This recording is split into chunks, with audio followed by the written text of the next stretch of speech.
여러분 안녕하십니까? 한 주간의 주요 소식을 전해드리는 헬로티비 뉴스 전북입니다.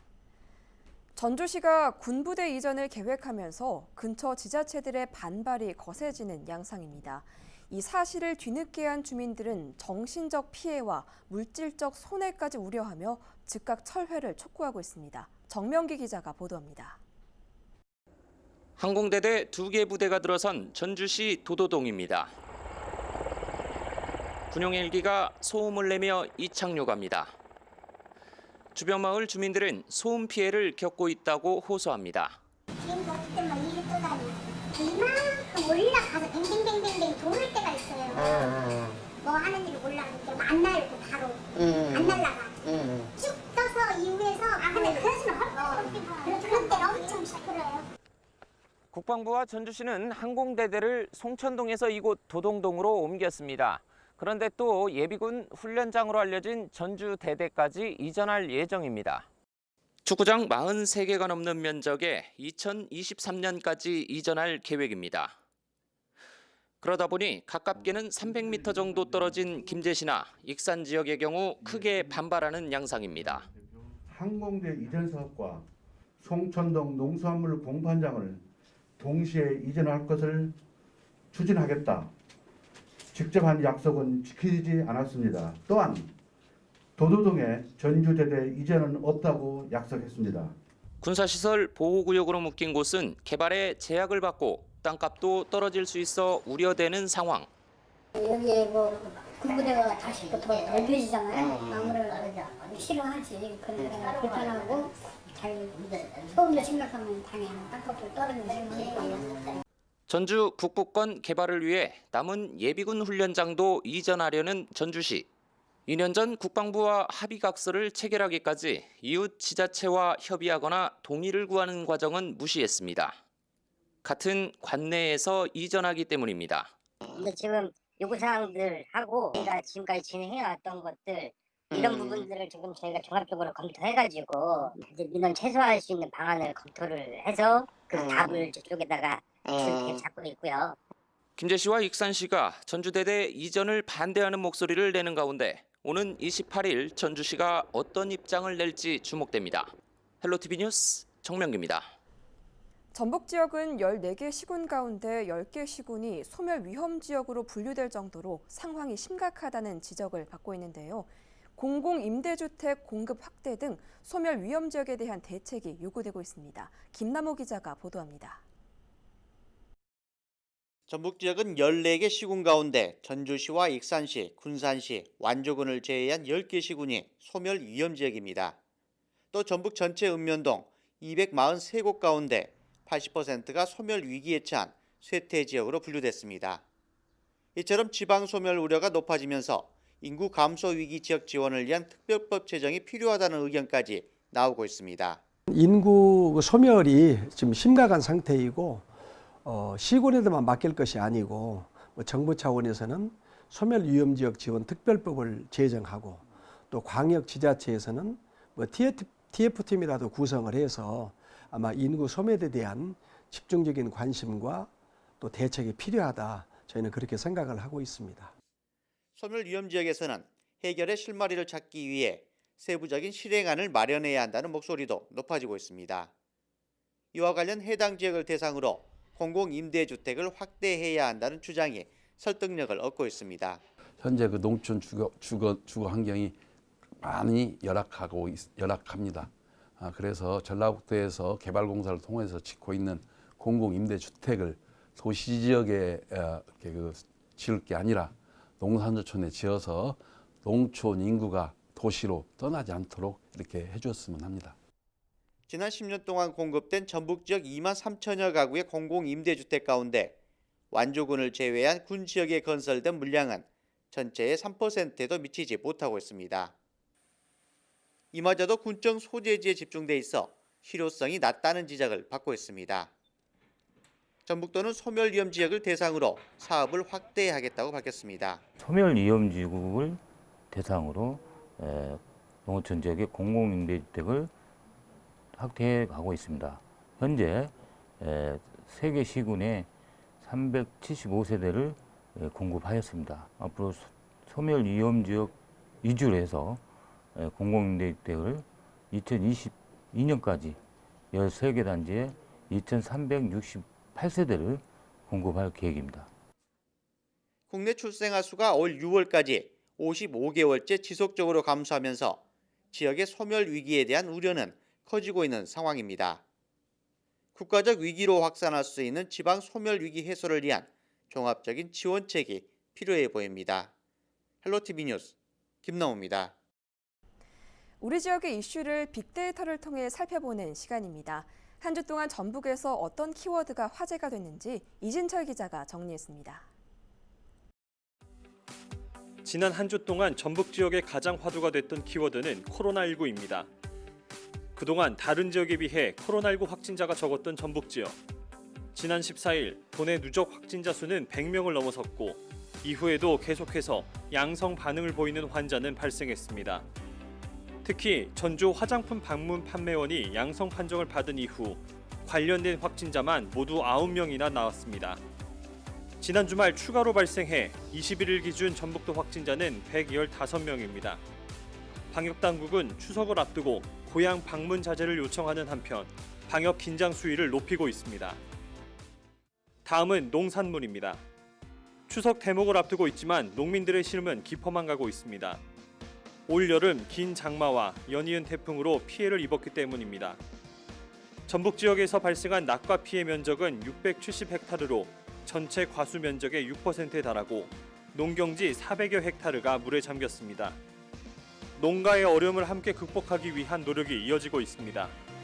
도는 지난 19일 도청 주차장에서 사과와 배, 밤 등 제수용품과 임산물 꾸러미 등 1,700세트를 판매했습니다. 폭우와 태풍 피해 등으로 공급 물량 확보에 어려움이 있었지만 산림조합과 농협, 수협 등이 참여해 농산물을 저렴한 가격에 제공할 수 있었습니다. 도는 온라인을 통해 지역 농축산물을 구입할 수 있는 판로를 마련하겠다고 밝혔습니다. 지금까지 빅데이터로 보는 지역 이슈입니다. 지역 경제를 살리기 위해 발행된 지역 화폐를 두고 때 아닌 논쟁이 벌어지고 있습니다. 지역 화폐가 오히려 경제 발전을 막고 있다는 주장과 지역 경제 발전에 큰 도움이 된다는 주장이 맞서고 있는데요. 지역 화폐 실효성에 대해서 지역민들은 어떤 의견을 갖고 있는지 이진철 기자가 들어봤습니다. 지역 화폐를 두고 벌어진 실효성 논란. 올해 전북 지역에 발행된 지역 화폐는 7,300억 원이 넘는 것으로 집계됐습니다.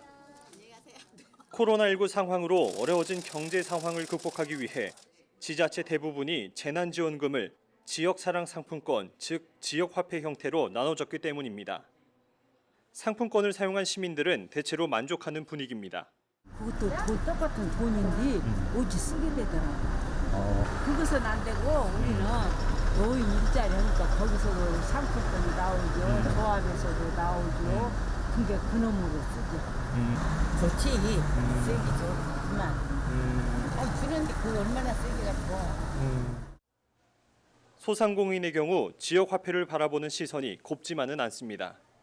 지역 경제가 어려워 어쩔 수 없이 상품권을 받는다는 의견과 그렇게 그다지 뭐 그렇게 효과가 큰 건 아니고 그냥 중간 정도가 되나?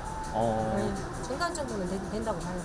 받기는 받지만 지금 경제가 어려우니까 현금 안 주고 그냥 상품권 산다고 하면 그냥 그것도 환영하고 받기는 받지만 별로 그렇게 달갑진 않다 이거지. 상품권 받았을 때. 오히려 상품권 공급량 자체가 부족해 사용하는 시민이 적어 아쉽다는 상인도 있습니다. 계속 유지하면 좋지 지역치가. 왜냐면 정음치는 정음서만 쓰니까 고창은 고창서만 쓰고 이게 좋은데 그것이 안 나오니까 그게 문제점이지. 예를 들어서 정음 상품권 이것이 돌아야 하는데 말로만 하지 돌지를 안 해. 안 내놔 시에서. 그리고는 뭐 인터넷으로만 사라고 그러고. 예, 그러니까 시에치는 절대 안 들어와. 효율성이 없어요. 일부 시민들은 지역사랑 상품권이 범죄의 도구로 이용되는 점을 지적하며 부작용을 막기 위한 대안 마련을 촉구하기도 했습니다. 있는 사람들이 장사하는 사람들이 경제한테 당기라고 하면 그 사람들 다 사업가해갖고 돈 주면 그 10만원씩 벌어먹으면 100만 원 가면 그런 일을 한다고 그래요. 환경에서 좀 강력해서 그런 사람들은 다시는 그런 거 노리고 만들어야지. 지역 화폐 실효성을 두고 다양한 목소리가 나오는 가운데 지역 화폐를 더 효율적으로 사용할 수 있도록 제도적 뒷받침이 필요해 보입니다. 여론은 지금 이진철입니다. 지하수를 사용했던 순창군의 한 마을에 최근 상수도 시설이 신설됐습니다. 하지만 일부 주민들은 기존 마을 상수도에 비해 수압이 낮아 불편하다며 불만을 제기하고 있습니다. 민원 25 김남호 기자입니다. 순창군 쌍치면 신성마을입니다. 20여 가구가 생활하고 있는 이 마을은 그동안 지방 상수도가 설치되지 않아 지하수를 이용해 왔습니다. 다행히 지난 8월 이 마을에도 지방 상수도가 신설되면서 주민들은 안전한 물을 이용할 수 있게 됐습니다. 하지만 일부 주민들은 지방 상수도 수압이 기존 마을 상수도 사용 때보다 낮아 생활에 불편을 겪고 있다고 주장하고 있습니다. 과거에 편하게 이렇게 샤워하고 설거지 하다가 그게 좀 불편하니까 애로를 느끼고 있고, 동시에 화장지도 사용하고 또 주방도 사용하고 이럴 경우에 화장실만 하더라도 뭐 2개가 있다든지 주방도 미니 주방이 있어서 이렇게 사용하거나 그러면 이제 그때는 이제 단수 수준으로 안 나오는 거죠. 상수도 수압을 높여달라는 민원이 따르면서 순창군 관계자들이 최근 실태 파악에 나섰습니다. 현장 조사 결과 신성마을의 평균 상수도 수압은 4.2km/제곱센티미터이지만 위쪽 지역의 경우 2.8kg/제곱센티미터로 상대적으로 수압이 낮은 것으로 파악됐습니다. 더 이상 가압은 기존 마을의 낡은 가옥들의 누수로 인한 가옥 손상이 예상되고 과다 요금이 발생할 우려가 있어서 저희가 수압 조정에 있고, 수압을 평균치 이상으로 올릴 경우 노후 수도관 파열과 누수로 인한 또 다른 피해가 발생할 수 있다는 것이 순창군 관계자들의 설명입니다. 이처럼 같은 지역에서 수압 차이가 발생할 경우 가압 펌프를 추가로 신설하면 상수도 수압을 높일 수 있습니다. 하지만 수백만 원이 넘는 가압 펌프 시설을 스스로 부담해야 하기 때문에 주민들의 불편은 계속될 전망입니다. 헬로티비 뉴스 김나호입니다. 고창군에는 천일염을 생산하는 국내 최대 규모의 염전이 있습니다. 이곳의 가치를 보전하고 관광지로 개발하기 위한 생태 체험장이 조성될 예정이어서 기대가 커지고 있는데요. 하지만 부지 문제 등 풀어야 할 과제도 남아 있습니다. 이진철 기자입니다. 고창군 심원면입니다. 이곳에는 축구장 300여 개 넓이의 염전이 조성돼 있습니다. 고창군은 이곳에 2024년까지 갯벌 세계유산센터를 조성하기로 했습니다. 천일 염전을 보존하고 체험할 수 있는 시설과 소금 관련 6차 산업화 시설도 들어설 예정입니다. 2022년까지 염전 부지 매입에만 700억 원이 넘는 예산이 투입됩니다. 고창군은 이곳을 관광객이 머무르고 즐길 수 있는 친환경 관광지로 조성할 계획입니다. 그다음에 저희들이 이제 생태 관광을 이제 거점으로서 저희가 지금 체류가 좀 부족하기 때문에 체류할 수 있는 생태 관광지를 더 확보하는 부분도 있습니다. 하지만 풀어가야 할 과제도 있습니다. 한때 염전 종업원 수는 400여 명에 달했지만 현재는 16농가만이 남아 있습니다. 염전 토지 소유주들은 토지 임대 계약을 해지해 농민들은 하루아침에 생업을 잃어버렸습니다. 적게는 20년 넘게 염전을 일궈온 농민들은 군의 실질적인 대책을 요구하고 있습니다. 우리는 아무 속도 현재까지 모르고 있고, 그러면 염전을 산다고 임대도 못하게 하고 그냥 불법으로 생사를 내고 있고, 이것도 저것도 못하게 하니까. 군은 민간추진위원회를 구성해 의견을 수렴한다고 밝혔습니다. 고창군이 농민과 상생 방안을 찾아 염전 개발 사업을 순조롭게 추진할 수 있을지 주목됩니다. 헬로티비 뉴스 이진철입니다.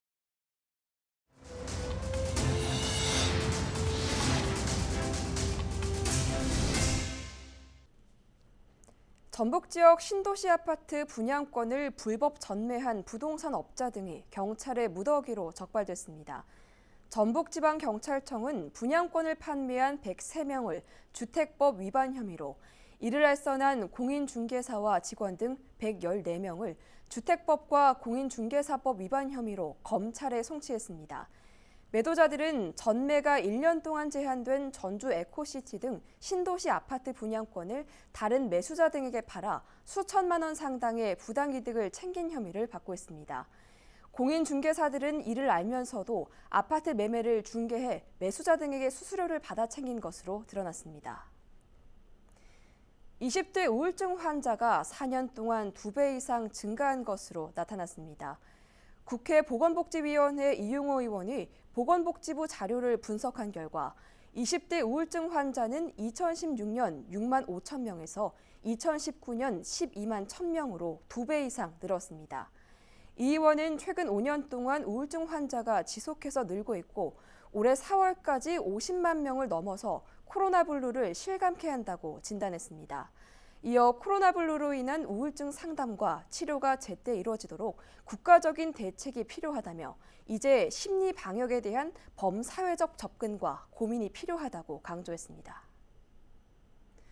전북도 선거관리위원회는 추석을 앞두고 정치인 등이 선거구민에게 금품을 제공하는 등 위법 행위가 발생할 우려가 있어 예방 활동을 강화할 예정입니다. 전북도 선관위는 추석 기간에 선거구민과 연고가 있는 인물에게 귀향 귀경버스를 무료 제공할 수 없다고 밝혔습니다. 또 선거구역 내 경로당과 노인정 등에 명절 인사 명목으로 선물 등을 제공하거나 명절 인사를 빙자해 선거운동 내용이 담긴 현수막을 게시하거나 인사장을 발송할 수 없다고 덧붙였습니다. 다만 정당과 지방자치단체 명의로 의례적인 명절 현수막을 선거일 전 180일 전에 게시하거나 의례적인 인사말을 문자 메시지로 전송하는 행위는 가능하다고 말했습니다. 전북도는 추석 명절을 앞두고 2,600억 원을 소상공인과 소외계층 지원비 등 각종 지원금으로 선지급한다고 밝혔습니다. 전북도는 기초연금과 생계급여 870억 원, 영유아 보육료 144억 원, 소상공인 일자리 지원 330억 원 등 추석 전에 지급할 계획입니다. 또 500억 원을 대기자금으로 준비해 공사대금과 물품대금 등 긴급 지원이 필요할 경우 즉시 지급할 방침입니다. 전북 지역 에너지 취약계층 가정에 소형 태양광 발전시설이 설치돼 전기요금 부담을 덜게 될 전망입니다. 전북도는 한전 전북본부, 한국전기공사협회 전북도회 등과 함께 신재생에너지 보급과 에너지 복지 확대를 위한 협약을 맺었습니다. 이번 협약은 친환경 에너지 중심 정책에 부응하면서 취약계층에게 에너지 복지를 지원하기 위해 마련됐습니다. 취약계층 40가구에는 600와트급 태양광 발전시설이 설치돼 월 평균 12,000원의 전기요금이 절감됩니다. 전북도교육청은 2021학년도 대학 수학능력시험 응시원서를 접수한 결과 17,156명이 지원했다고 밝혔습니다. 응시 인원은 지난해보다 2천여 명이 감소한 가운데 재학생 13,000여 명, 졸업생 2,900여 명, 검정고시 350명 등으로 집계됐습니다. 올해 수능은 12월 3일에 치러지고 성적은 같은 달 23일에 통지됩니다. 전북 서남권의 해상풍력 발전단지 사업 추진을 위한 2기 민간협의회가 출범했습니다. 이번 민관협의회는 전북도와 산업부, 고창, 부안 주민대표 등 모두 21명으로 구성됐습니다. 협의회에서는 해상풍력과 수산업의 공존 방안을 논의하게 됩니다. 지난 7월 문재인 대통령은 부안 위도에서 열린 그린 뉴딜 및 해상풍력 비전 선포식에 참석해 주민 상생형 전북 서남권 해상풍력협약을 체결했습니다. 전북도는 한국수자원공사와 환경부에 섬진강댐과 용담댐 방류로 인한 홍수 피해 대책 마련을 건의했다고 밝혔습니다. 전북 지역에서는 지난달 초 집중호우로 4명이 숨지고 수백억 원 상당의 재산 피해가 발생했습니다. 각종 조사 결과 댐 방류 조절 실패가 수호의 주요인으로 꼽히고 있습니다. 전북도는 환경부의 댐관리조사위원회 구성을 통한 홍수 피해 원인의 조기 규명을 촉구했습니다. 이상으로 뉴스를 마칩니다. 시청해주신 여러분 고맙습니다.